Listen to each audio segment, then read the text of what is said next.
Muy buenas tardes para ustedes. Mi nombre es Luz Rodríguez, especialista en pediatría y puericultura y en nutrición clínica y salud pública. La tarde de hoy vamos a comentar sobre el manejo hospitalario de niños y niñas con desnutrición aguda severa. Repasaremos algunos conceptos básicos, dónde tratar al niño con desnutrición aguda severa, los signos clínicos de marasmo, y en este caso de Kwashiorkor, el análisis del puntaje Z para identificar la desnutrición aguda severa, las complicaciones, los criterios de ingreso al hospital, las premisas del tratamiento hospitalario, los componentes esenciales de la atención, cómo prevenir y tratar hipoglicemia, hipotermia, deshidratación y otras complicaciones, las cosas que no deberíamos hacer, la alimentación de la desnutrición aguda severa a nivel hospitalario y los criterios de egreso del hospital. Recordemos desnutrición como un estado patológico que resulta de múltiples carencias, inadecuado consumo o utilización de energía y nutrientes, de etiología multicausal, donde se vinculan las condiciones de desigualdad, pobreza y desventaja social. A esto se suma la falta de alimentos, la infección, las infecciones y el abandono. Para hablar de desnutrición aguda severa nos estamos refiriendo a situaciones de adelgazamiento actual. Y en este caso sería la alteración del peso para la talla por debajo de -3Z, generalmente asociados a cuadros infecciosos. ¿Dónde tratamos la desnutrición? También habíamos comentado que más del 90% de los casos si son niños con desnutrición aguda severa no complicadas, pueden ser tratados de manera ambulatoria, es decir, en las comunidades. Queda ese 10 a 20% de los casos donde requieren atención hospitalaria. De eso hablamos, complicaciones médicas y prueba de apetito fallido. ¿Cómo diagnosticamos clínica la desnutrición aguda severa? Los signos para emaciación que definen la desnutrición aguda tipo marasmo serían la atrofia muscular con adelgazamiento visible de hombros, brazos, nalgas y piernas. Las costillas son fácilmente visibles. Hay flacidez de lo que es la grasa y la piel de muslos y glúteos, lo que se conoce como pantalones flojos o signos del tabaco. Y hay adelgazamiento extremo que pudiera parecer que el niño solo estuviera recubierto de piel y de huesos.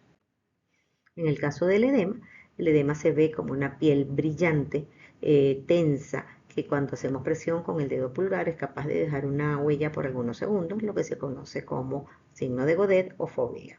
La clasificación de la intensidad del edema va desde leve hasta severo, leve cuando solo abarca ambos pies, moderado cuando abarca pies y piernas y severo cuando abarca cara, manos, abdomen, es decir, edema generalizado o anasarca. Para el análisis del indicador peso para la talla podemos usar las tablas, en este caso de la referencia OMS 2006, expresada en puntaje Z, lo que ven a la derecha. 0Z sería la media y -1, -2, -3Z lo que tienen en la parte inferior. Y a la izquierda tienen lo que es la calculadora digital, donde si introducimos datos como la fecha de nacimiento, la fecha de evaluación, el peso, la talla y la circunferencia cefálica, vamos a tener el análisis tanto en percentiles como en puntaje Z del peso para la talla, que es el indicador que estamos discutiendo, pero también del peso de edad y de la talla para la edad. Si el indicador que usamos es la circunferencia del brazo por la cinta MUAC, es la que vemos en la parte inferior, vamos a analizar desde la parte verde de la cinta, eso es mayor de 12.5 sin desnutrición, y ahí instauramos medidas de prevención de la desnutrición. Después tenemos una pequeña marca en la cinta, que es la amarilla, que está entre 12.5 y 11.5, eso es desnutrición aguda moderada, y después tenemos la roja, desnutrición aguda severa, por debajo de 11.5. ¿Cómo identificamos la desnutrición aguda severa?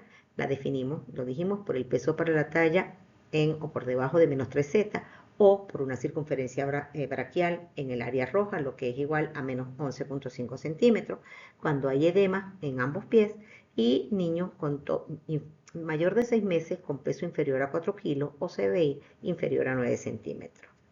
Algunos comentarios para el niño menor de 6 meses. Si bien el programa de suplementación alimentaria no está hecho para niños pequeños, niños menores de 6 meses, nos toca evaluar la condición nutricional y asistir la condición nutricional de niños pequeños. En este caso, el indicador llamado a hacer el diagnóstico sería peso para la edad en o por debajo de -2Z o edema en ambos pies. Desnutrición aguda severa con complicaciones. Ya hablamos de algunas complicaciones. Cuando el edema es grado 3 o generalizado, cuando falla la prueba de apetito, cuando hay algunas complicaciones clínicas de enfermedad, que son síntomas o signos de enfermedades infecciosas, o cuando hay signos de peligro como afectaciones neurológicas, convulsiones, alteraciones del sensorio, alteraciones desde el punto de vista cardiovascular, frialdad distal, oliguria, taquicardia, cuando hay dificultad respiratoria o cuando la mamá define al niño demasiado enfermo para comer, amamantar o beber. En estos casos, no solo es un niño con complicaciones, sino con signos de alarma que debería ser referido de inmediato al hospital.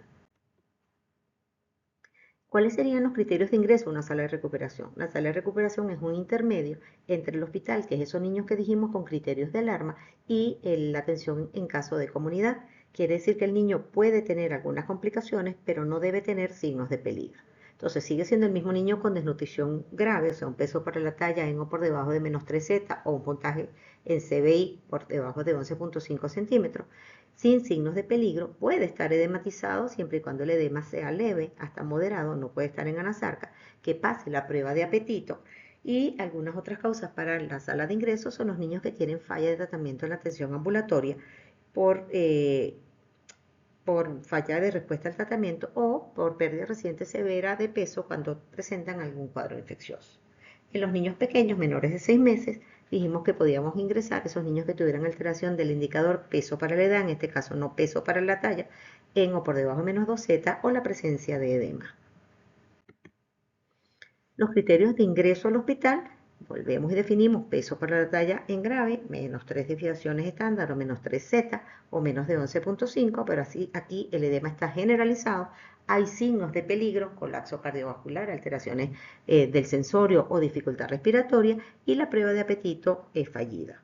En los niños menores de 6 meses, solo con tener alteración del peso para la edad menor de 2 desviaciones estándar y edema, con signos de peligro y que no pase la prueba de apetito, debería ser ingresado a nivel hospitalario. Premisas del tratamiento de la desnutrición aguda severa. Suponer que todo niño con desnutrición grave tiene un proceso infeccioso subyacente. De hecho, la propuesta de OMS es tratarlos de manera ambulatoria como si estuvieran infectados. Recuerden que ellos no hacen signos de infección y responden mal al tratamiento, así que el diagnóstico temprano de procesos de infecciones puede cambiar la sobrevida o la respuesta al tratamiento de un niño desnutrido grave. A pesar de que en los niños desnutridos se define carencia de hierro, no administramos hierro las primeras 2 semanas, porque los estudios han identificado mayor mortalidad en los niños que reciben tratamiento o ferroterapia temprano. Entonces esperamos segunda fase estabilizar al niño para indicar las sales de hierro. Proporcionamos la mayor cantidad de potasio posible y el menor cantidad de sodio. Las dietas de los niños con desnutrición no llevan sal agregada y las sales que usamos para rehidratar niños con desnutrición aguda severa tienen menor cantidad de sodio, 90 tiene la tradicional, 45 tiene el Resomal y doble cantidad de potasio. ¿En qué se basa el tratamiento o los componentes esenciales? Tratamos y prevenimos hipoglicemia, hipotermia, deshidratación y alteraciones del equilibrio electrolítico. Tratamos las infecciones, corregimos las carencias de micronutrientes y comenzamos a alimentar prudentemente. Hasta este punto es la primera fase, lo que se hace en las primeras 7 a 10 días de hospitalización o primera fase del tratamiento de la nutrición grave. El tema de recuperación del crecimiento, estimulación sensorial, apoyo y preparar para la recuperación es lo que viene en una segunda fase de tratamiento. Tratamos y prevenimos hipoglicemia. Definimos hipoglicemia como toda glicemia inferior a, en este caso, a 60 o a 54, según lo define la OMS, y puede o no tener síntomas. Si vamos el cuadro de abajo hacia arriba, vemos abajo, si la glicemia es mayor de 60 y no hay síntomas, el niño no tiene hipoglicemia y solo prevenimos. ¿Cómo prevenimos? Alimentamos frecuente de día y de noche, cada 2 o 3 horas, al niño con desnutrición grave para evitar la hipoglicemia. Si hay hipoglicemia, si la glicemia es menor de 60, pero no tiene síntomas, puedo proceder al tratamiento de la hipoglicemia con dextrosa al 10%, 5 cc por kilo, vía oral, y continúo alimentación cada 2 horas. Si la glicemia es inferior a 40, aún esté asintomática, la trato como hipoglicemia asintomática. Los síntomas de hipoglicemia serían alteración de la conciencia, son niños un poco más lentos de mirada fija, lentos en la respuesta a estímulos del medio ambiente, pueden estar algo somnolientos y pueden incluso llegar a convulsiones. Algo de frialdad distal, algo de hipotermia. En caso de que hayan síntomas, procedo con la misma dosis de destroza al 10%, 5 cc por kilo, pero en lugar de darlo vía oral, lo damos vía venosa y a los 15 minutos repetimos un segundo bolo. Continuamos alimentando, pero no cada 2 horas, sino cada 30 minutos por las siguientes 2 horas. En caso de hipotermia, recordemos que hipotermia, hipoglicemia e infección van de la mano y las tres juntas implican infección. En el caso de hipotermia la definimos como la temperatura rectal inferior a 35.5. La prevenimos evitando que el niño permanezca con la ropa mojada, mantener al niño abrigado y previniendo la hipoglicemia, alimentando frecuente. ¿Cómo lo tratamos? Con medios de calor externo, ya sea fomenteras, lámparas de calor radiante, cobijas o calentamiento piel a piel con la piel de la madre. O sea, pegamos el niño, mamá y niño, y los arropamos a los dos. Respecto a la hipotermia, además de tratarla, lo más importante es que piensen que el niño está infectado. Respecto a la condición de choque es una condición grave con debilidad severa, letargia, inconsciencia, alteraciones cardiovasculares, manos frías, pulsos rápidos. Generalmente está causada o por deshidratación severa o por sepsis. O es un choque hipovolémico o es un choque séptico. En este caso, administramos fluido por vía endovenosa si se cumplen los siguientes criterios: si el niño tiene alteración de conciencia o está letárgico, si tiene manos frías con llenado capilar lento, si está taquicárdico y si está oligúrico. Administramos oxígeno, administramos un bolo de glucosa como si tuviera hipoglicemia, o sea, 5 cc por kilo, destroza al 10% vía endovenosa, y mantenemos al niño caliente y preparamos para referir a un sistema hospitalario. ¿Cómo verificamos y tratamos la deshidratación? Muchos signos de deshidratación se comparten con los signos de desnutrición. La fontanela hundida, el signo del pliegue, son compartidos entre desnutrición y, en este caso, deshidratación y desnutrición. Sin embargo, hay unos signos confiables. Los signos confiables de deshidratación serían el antecedente de diarrea, la sed que está presente en las deshidrataciones de menor intensidad, los ojos hundidos solo si es de aparición reciente, la taquicardia y la diuresis disminuida. Entonces, igual que hicimos en hipoglicemia, vamos a analizar el cuadro de abajo hacia arriba. Primero, sin deshidratación. El niño solo está desnutrido grave y tiene diarrea. Lo que hacemos es que prevenimos la deshidratación y prevenimos reponiendo las pérdidas. Eso quiere decir que cada pérdida debe ser restituida, en este caso con sales de rehidratación oral. En el caso de que haya algún grado de deshidratación, o sea, que haya alguno de los síntomas, antecedente de diarrea, haya sed, ojos hundidos, taquicardia o oliguria, lo definimos como algún grado de deshidratación y lo vamos a trabajar con el esquema de rehidratación oral. Eso es el Resomal, si está disponible, que es la sal que hay para rehidratar desnutrido, o el suero oral tradicional, que es el que está disponible a nivel de hospitales y ambulatorios. Empezamos con 5 cc por kilo cada 30 minutos por 2 horas y continuamos de 5 a 10 cc por kilo por las siguientes 8 horas. ¿Qué quiere decir esto? Que el esquema de rehidratación de niños normopesos, que nos lleva 4 a 6 horas, en el niño desnutrido nos lleva 10 horas. También tenemos que ir reponiendo las pérdidas. Se supone que con la primera parte del esquema estamos reponiendo todos los líquidos que faltaban, pero si el niño tiene pérdidas adicionales, estas deberían ser restituidas con suero oral. Si el niño pasa a hacer una desnutrición grave, quiere decir que además de los signos confiables, tiene alteraciones de la conciencia y alteraciones en este caso, del llenado, con amplitud de pulsos disminuido y empeora la taquicardia, lo clasifico como deshidratación grave y en este caso hago un esquema de rehidratación parenteral. El esquema de rehidratación parenteral en el niño desnutrido es a menos volumen y a mayor tiempo, y con soluciones 0,45, no con 0,9. Entonces el esquema sería 15 cc por kilo de solución 0,45 más KCl y 15 cc por kilo en una segunda hora con KCl. Dos expansiones de volumen a 15 cc por kilo. Una vez que yo expando las dos veces, el niño pasa a lo que sería algún grado de deshidratación o al esquema de rehidratación oral. Este es el ejemplo de las dos diferencias o de las diferencias en la cantidad de sodio y potasio de la sal de rehidratación tradicional, 90 equivalentes por litro, y del Resomal 45. Por eso dimos que es una sal reducida en sodio y rica de potasio. 20 tiene la tradicional, 40 tendría el Resomal. La rehidratación, ya sea por vía parenteral o ya sea por vía oral, debería ser monitorizada porque hay un límite muy discreto entre que permanezca deshidratado o que los líquidos que esté aportando no sean suficientes y que pase a estar sobrehidratado. Recuerden que el desnutrido grave es lábil en el manejo del líquido y puede hacer insuficiencia cardíaca por sobrecarga. Entonces yo puedo sobrehidratarlo o puedo estar lento en el esquema de hidratación.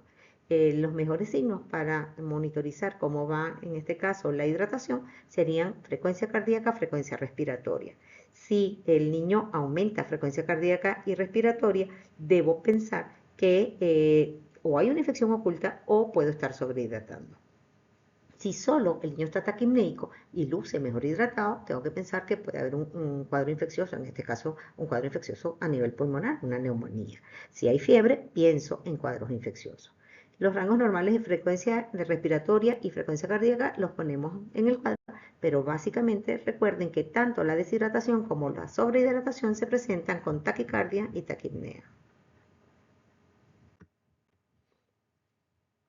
¿Cómo separar si está sobrehidratado? Uno, si hay edema bipalpebral, y la otra que podríamos hacer es que empeora el edema o podemos hacer la doble pesada. Si tengo diferencia de peso a favor, voy a pensar que está sobrehidratado y no que está deshidratado.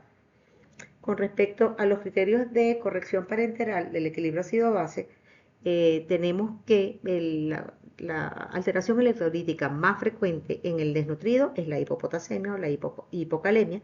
Se define como un potasio plasmático menor a 2.5 y la corrección es 0,5 a 1 miliequivalente por kilo por hora por 2 horas.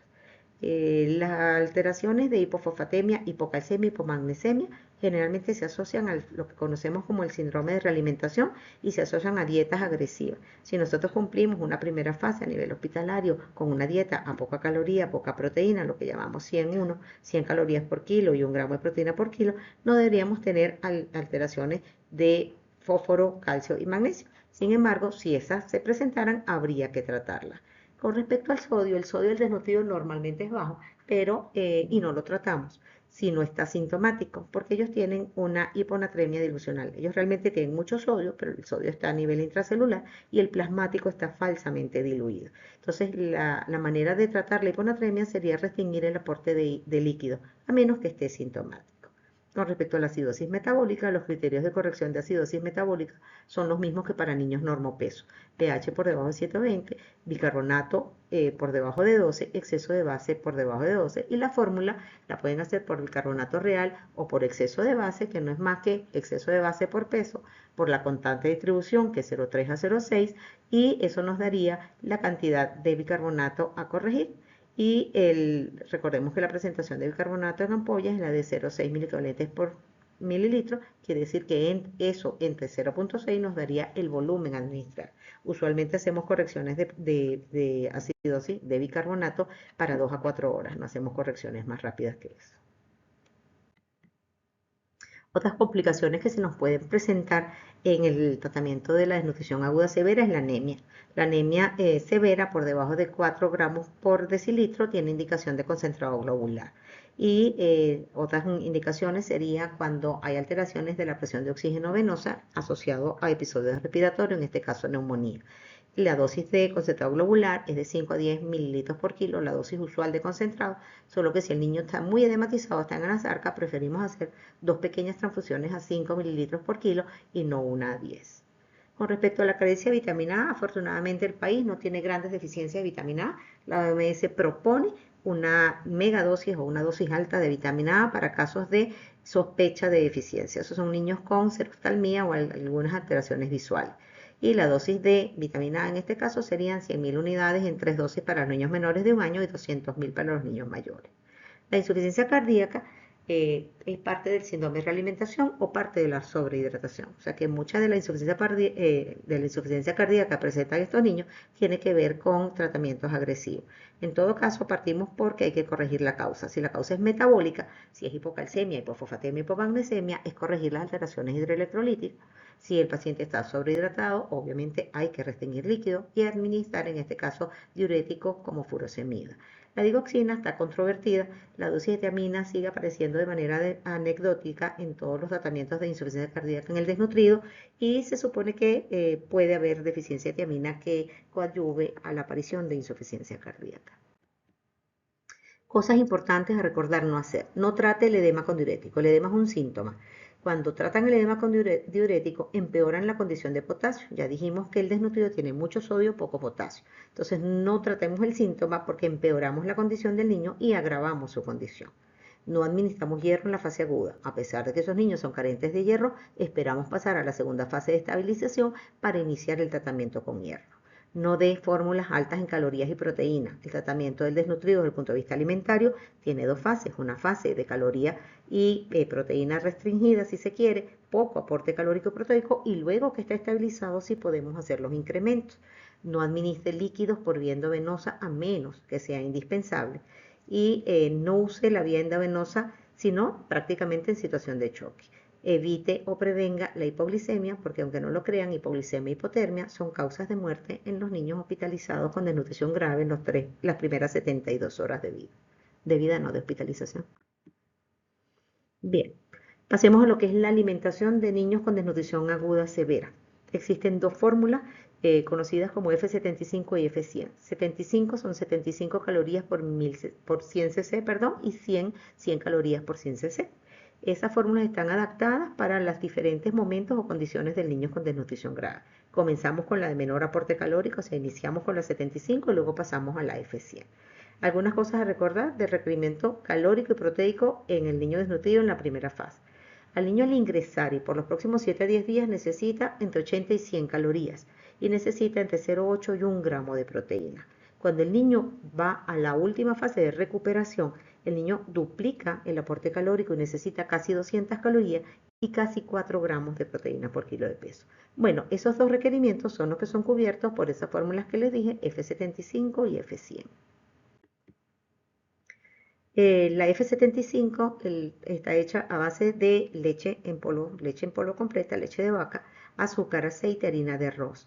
Y la cantidad de la F100 tiene todo menos la harina de arroz. Tiene leche entera de vaca, tiene azúcar, tiene aceite, no lleva harina de arroz, pero obviamente lleva mayor cantidad de leche. La fórmula F100 es una fórmula de mejor densidad energética y es la que está llamada a la fase de recuperación. Arrancamos con poco volumen en la fase aguda, 100 a 120 cc por kilo, y con la fórmula F75. Luego tenemos una fase que llaman transición, que puede ser en niños que están no infectados, marasmáticos, tan corta como el segundo o tercer día, pero algunos llevan hasta después de la primera semana. En esa fase de transición yo voy a pasar a un aumento calórico y proteico, pero no lo puedo hacer violentamente. Entonces mantengo los volúmenes restringidos, 80 a 120 cc por kilo, pero de la fórmula ya de mayor densidad energética, la F100. Y por último, en la última fase, en la fase de rehabilitación, paso a pleno volumen y la fórmula de mayor densidad energética. Es decir, libero los líquidos de 150 a casi 200 cc por kilo y utilizo la fórmula F100.